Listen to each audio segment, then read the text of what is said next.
দেখো আজকে বানাচ্ছি নিমকি। নিমকি বানাতে গেলে যা যা লাগবে আগে প্রথমে দেখিয়ে দিই। প্রথমে নিয়েছি ময়দা, তারপর দিয়ে দিলাম লবণ, তারপর দিয়ে দিলাম কালো জিরে, এরপর দিয়ে দিয়েছি বেকিং সোডা মানে খাবার সোডা, দিয়ে ওতে ময়ানের জন্য দিয়ে দিলাম সাদা তেল, দিয়ে ভালো করে ওটাকে আগে মিশিয়ে নেব। মিশিয়ে নেবার ময়ামটা ঠিকঠাক হয়েছে কিনা কিভাবে বুঝবো?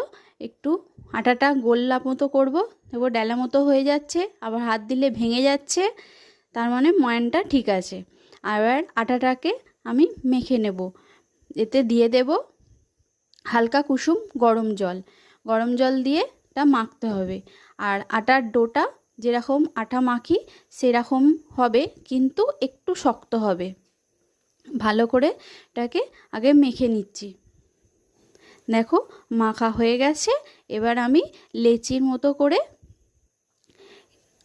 কেটে নেব। কেটে নিয়ে এবার রুটির মতো বেলবো, কিন্তু রুটিটা যেমন পাতলা হয় এটা পাতলা হবে না, একটু মোটা হবে। আবার খুব বেশিও মোটা হলে নিমকিটা ভালো হবে না। দেখো কাটা হয়ে গেছে।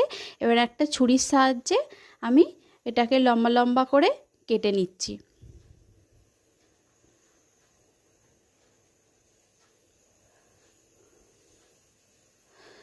দেখো কাটা হয়ে গেছে একদিকটা।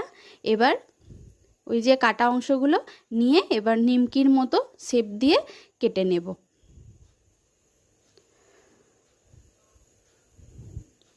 একদম দোকানের মতো হয় বন্ধুরা, একবার বাড়িতে বানিয়ে খাবে, দারুণ লাগে খেতে। দেখো সব কাটা কমপ্লিট হয়ে গেছে। এবার ওদিকে কড়াইতে আমি তেল বসিয়ে দিয়েছি, তেলটা গরম হয়ে গেছে। এবার ওর মধ্যে দিয়ে দেব, দিয়ে গ্যাসের ফ্লেমটা মিডিয়ামে রাখবো, রেখে ভেজে নেব। একটু উল্টে পাল্টে নাড়াচাড়া করে একটু লাল লাল করে ভেজে নেবো, একদম মুচমুচে হয়ে যাবে।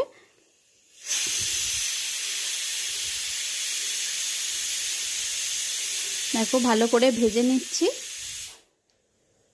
লাল লাল মতো হয়ে গেলে তারপর এটাকে তুলে নেব। দেখো লাল মতো হয়ে গেছে, মুচমুচেও মতো হয়ে গেছে, একদম দারুণ লাগে বন্ধুরা খেতে। এবার সব কটা তুলে নেব। দেখো সব ভাজা কমপ্লিট হয়ে গেল। রেসিপিটা তোমাদের কেমন লাগলো জানিও। Okay bye, tata.